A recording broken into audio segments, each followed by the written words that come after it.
So hari ni kita nak test tengok mic kita, wireless mic aftermarket, ada ngam tak ada ngam, dalam keadaan high speed dia buat bunyi cengkadak macam mic wire sebelum ni ke. So apapun, let's go try, tengok the result. Alright, let's go guys.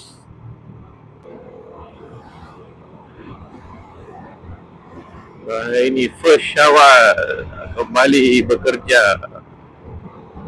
Apakah ia berbeza semasa di bulan Ramadan? Sekali daripada segi trafik agak okey lah berbanding dengan bulan Ramadan. Bulan Ramadan ni entah semua keluar waktu suntak kot. Ini kurang lah sikit. Cuma kita tak tahulah dalam perjalanan seterusnya lain-lain tu macam mana. Apapun kita check it out. Okay guys.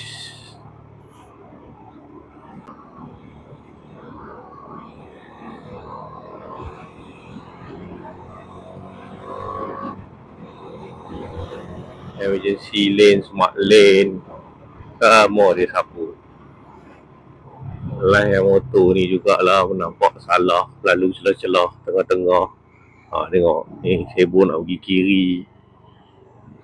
Yang bawa motor tak payah lalu. Motor ni semua kan tak jalan.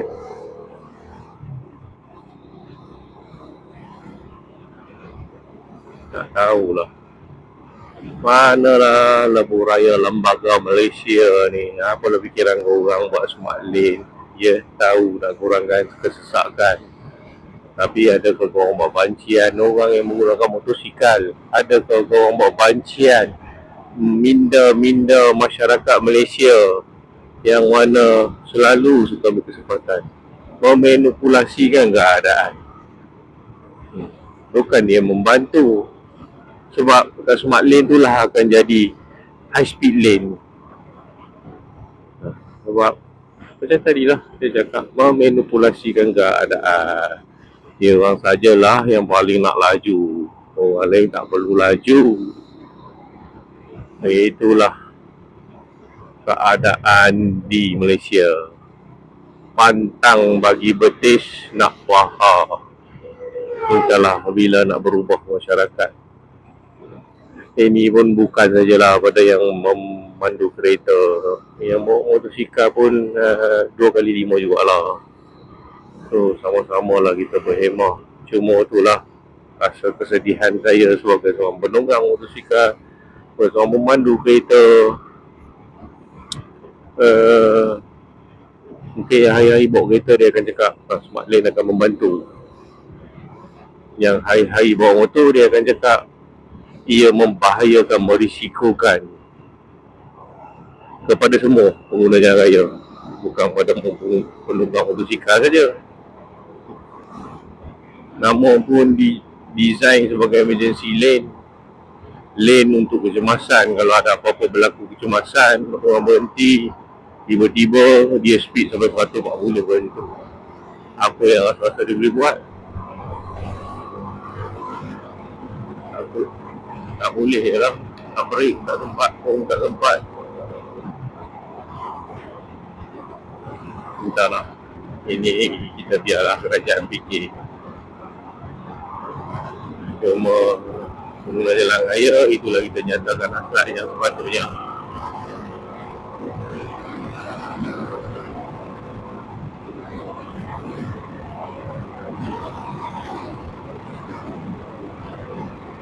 Semua orang ada berbeza pandangan dan semua orang melihat POV yang berbeza. Memandu POV dia berbeza, menunggang POV dia berbeza. Yang penting kita bersedia berdua keadaan. So, kalau boleh kita kena mendengar juga POV orang yang bawa kenderaan, POV yang menunggang motosikal. Apa beza? Saya bawa dua-dua tu memang berbeza. Kalau tanya saya, dalam waktu hujan bawa kereta bahaya sebab memang tak jelas. Tapi kalau tanya saya, menunggang motosikal dalam hujan hanya permukaan jalan yang licin. Tapi daripada segi view sedikit saja kurang daripada tak hujan. Most likely biasa je lah. Mungkin saya dah menunggang lama. So hanya berhati-hati daripada segi speed, tahu bila jalan basah ni berapa jarak nak break dengan kelajuan sekian-sekian. Itu saja yang perlu dipahami lah. Tapi daripada segi penglihatan sedikit kurang saja. Sebab kita orang pakai helmet, visor dekat dengan mata, walaupun dia tak ada wiper. Kalau visor tu rajin letak diamond coating ke, apa benda coating ke yang air tak melekat, penglihatan tu insyaAllah jelas macam biasa.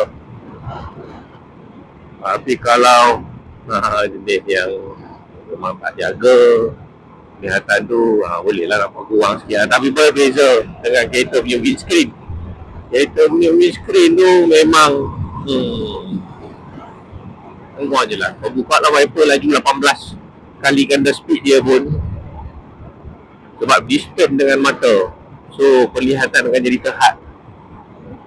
Itu beza dia. Dan janganlah pelik-pelik tiba-tiba hujan-hujan kata motor bawa laju-laju lalu tengah-tengah. Memanglah kan kau slow down.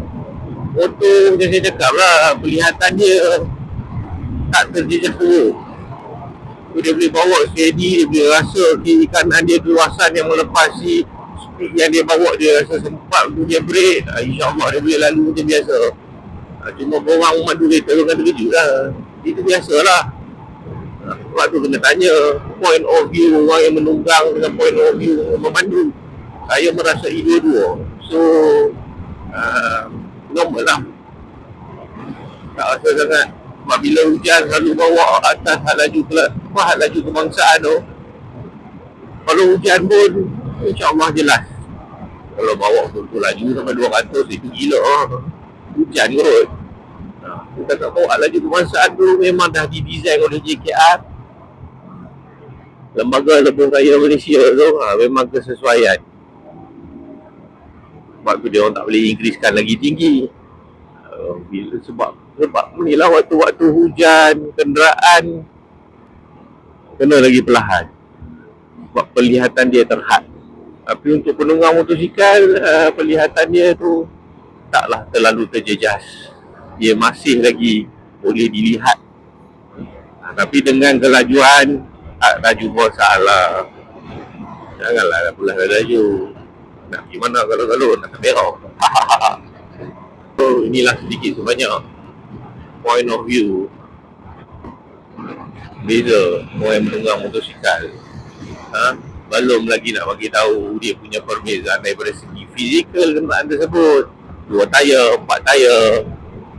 So macam mana cengkaman untuk membreak. Semua tu ada dia punya perbezaan daripada segi penggunaannya lah, aplikasi, spesifikasi. Tengoklah motor pun sekarang, kalau motor big bike ni dah mostly occupied dengan teknologi lah, macam kereta. Tapi dia tak sama juga. Kalau bing bang bom, dia terbalik. Kalau salah break, apa-apa pun dia slide. Jatuh atau tak jatuh. Cuma implikasi atau import tu boleh dikurangkan lah dengan teknologi. Contoh macam dulu saya pakai motor moped Kapcai. Tak ada ABS, tak ada slipper clutch, tak ada assist clutch. Rotor pun kadang serabut, bulah-bulah gerah, bulah-bulah lembut. Malah fikir. Tapi bila bawa saya lah mula rasalah perbezaan dia tu. Masa tak guna motor sekarang ni memang rasa motor moped tu macam okey. So bila dah bawa, tu terang saya cakap lah, teknologi tu sangat-sangat membantu boleh rasa kestabilan motor bila dalam keadaan emergency. Boleh rasa kestabilan motor tu bila ambil cornering yang perlu tekan brake ataupun drop gear lebih rendah. Sebab tak semestinya kau ambil corner tu kau kena brake sesungguh-sungguh je, mungkin kena pakai engine braking saja. So benda-benda tu semua diperlukan berdasarkan skill masing-masing lah. Okay, so kalau motor-motor kacai body ingat tak ada super kelas, drop gear 3 pun tak payah akan slip. Sebab tu sekarang motor-motor kacai pun tak ada ABS apa semua. Tapi masih ada faktor lah bagi saya punya pandangan, motor tu ingat. So dia punya kestabilan tu memang boleh rasa lah kurang sikit berbanding yang motor besar tu. Kenapa didesain sebagai berat? So kurang-kurangnya naked bike yang mana light naked bike yang nak pergi tu macam ala-ala super sport punya motor pun tak kurang pada 175 kg lah dia kena apa. Kalau tak motor memang kurang stabil. Tak boleh motor ringan-ringan. Ini bukan motor off-road nak panjat-panjat bukit. Ini motor yang perlu ada kestabilan di jalan raya. Dia memang kena berat tapi bukan berat gila babas lah. Kalau berat gila babas kau nak bawa memang terbabas lah. Macam BMW, the ultimate touring adventure, tak boleh dia design untuk jadi ringan. Memang datang berat dia pun 240 ke atas lah kg. Sebab dia ada speed dekat situ nak dapat kestabilan. Cuma dia boleh kontrol daripada segi bila angkat motor tu tak rasa berat, bila lean motor tu tak rasa berat. Tapi kalau terbalik mau nak angkat lah macam mana. Memang lah nak angkat, boleh mencirit. Tapi bila bawa memang rasa macam mau kacai lah. Itu pandangan saya lah. Sama je pun. Kenapa saya beri je lah, sebab tu lah. Dulu bawa motor kawan-kawan sebab mindset tak ada. Kita bawa je, komplain lah motor berat lah apalah. Tapi dah beli sendiri bawa, baru tahu beza dia banyak macam mana. Dan terus saya rasa safety is the first priority lah. Kan nak kata motor saya sekarang guna ni paling terbaik safety, ada banyak lagi safety. But it depends on skill juga. Skill menunggang. So benda-benda yang ada pada motor tu dan equipment dia tu akan menyerlah lagi lah dengan skill yang kita ada. Pengalaman pun penting juga. Kalau ada skill pengalaman tak ada apa-apa. So itu semua membantu daripada segi kita menunggang pun kita enjoy lah. The motor tu boleh kita rasa macam dia ada soul dengan kita. Kita boleh menjiwai. Saya ni bukan seorang yang pengganut pada brand lah. I don't care about brand. I care about spec, quality, and then performance lah. Kalau dia okay, I go for it. Kalau dia tak okay, tinggal lah. Peduli apa duit aku kot. Orang nak cakap brand tu lah, brand ni. Bangsa baik beli, kau baik kau beli sendiri lah. Kau jangan duk baik beli dengan orang. So guys, yang nak upgrade tu survey lah. Janganlah dengar sebelah pihak je. Pergi tanya pula beli motor China, tapi pergi survey dekat orang pakai motor Jepun. Mati tu balik dia cakap motor Jepun lah yang terbaik. Itu mana-mana kau fikir lah. Kan nak nasihat lebih-lebih. Benda dah common sense. Dia pergi tanya orang pakai motor China. Memang mati-mati dia cakap motor China ni. Tak apa, ambil pandangan lah. The best is dapatkan info, maklumat, test ride. Itu paling baik. Macam saya pakai motor kari kot. Bangsa baik beli ni macam bunyi. Saya cakap beli apa duit aku beli kot. Terus lagi lah tak ada pengalaman test ride pun. Tapi saya buat survey lah. Masa tu tengok orang cerita cakap okey untuk daily ride, minyak, nak kata jimat. Kau beli motor besar apa tu nak jimat minyak? Poda. Ada motor besar nak pakai tu nak jimat minyak. Kau belilah Kapcai C70 je, jimatlah minyak, bawa 40-50. Ini kau dah nak high speed, kau nak cepat, kau nak menyelok-nyelok, nak selik-selik, kau nak ada safety, lepas tu kau nak jimat minyak. Agak-agak lah. Tapi kalau ikut on the range of motor level punya CC ke apa type ke, bagi saya okey lah jimat minyak. Boleh lah saya balik Penang, selalu range dalam 800 km ke atas lah. Minyak roughly 50 ke 60 bergantung kepada speed. Itu boleh penting speed. Kalau tanya saya full throttle pernah bawa dalam 2 jam setengah sampai Penang ke apa ni, Cyber. 2 jam setengah saya sampai, berhenti pun berapa kena 2 kali kau isi minyak. Full tank dekat RM20, RM20 lah, RM20, RM40 lah kena isi. So agak lah, itu memang ulah 16 lah, 16-17 lah kat tu yang level motor itu ikut meter. Kalau ikut waste nampaklah 15, 16 lah boleh lah. Tapi tak best satu lah motor ni, dia bergegar. Dia boleh pergi, tapi pergi dia tu kau ni nak cari mahut je. Kalau kau nak enjoy the ride, ikutlah laju kebangsaan sikit-sikit pula tu, okey lah. Itu cerita saya lah. Masa mula-mula dulu kita ada warranty, memang kita kasar kau-kau lah. Habis warranty, kita relax jadi set apa-apa. Ini macam masuk agak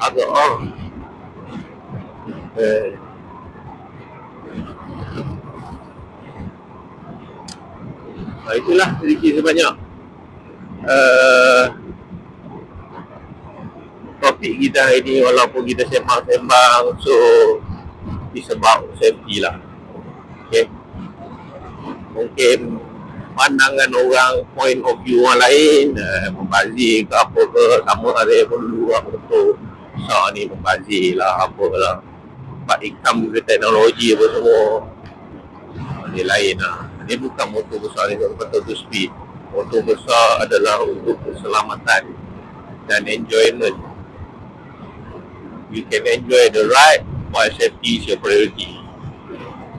Terulang lah pada masing-masing. Bukan dengan motor kecil, motor Kapcai semua tak ada safety. Sekarang pun dah occupied dengan tools-tools yang baik, semua yang baik. Macam contoh motor-motor China, motor Porsche tak silap, ada slipper clutch, ada ABS depan belakang. Bagus lah improvement. Dari motor improvement Y16 ke, saya pun dah kurang-kurang lah. Ibu motor besar pun kurang-kurang kan, nak tahu. Dia tahu saya nak ride je, sikit-sikit tahulah. Tapi dah ada improvement lah, bagus lah untuk keselamatan bagi pengguna-pengguna yang minat motor kecil. Motor besar ni pun ada keburukan dia, ada kelemahan dia. Salah satu paling besar yang kadang motor menyampah parking lah. Parking kalau pergi kadang mall, taik dia mall, dia tak ada motor motor big bike yang parking, mampus lah. Dah lah motor, kebanyakan motor besar ni semua single stand, motor kena condong, mana nak parking. Tengok video-video lama sebelum ni saya kena getah, kena dengan bangla tu, cakap boleh parking. Kali serabut kalau tak. Itu dah memang kena berhati-hati lah. Itu pengalaman lah. Belum ni tahu right, jarang lah pergi mall. Itulah orang rumah je pergi mall, kita layan je lah. Pergi IOI ni pun sama lah, dia main parking pun. Tapi IOI ada 2 wing lah, old wing dengan new wing. So old wing tu boleh lah tahan, tapi tak tu besar. Kena naik BMW ada berkotak-kotak tu. Nak masuk jelas-jelas. Tak tahulah guys. Okey lah guys. Okey banyak sangat. Sampai dah di dekat destinasi. Kita berjumpa lagi di lain siaran. Assalamualaikum. Ciao, ciao. Bye-bye.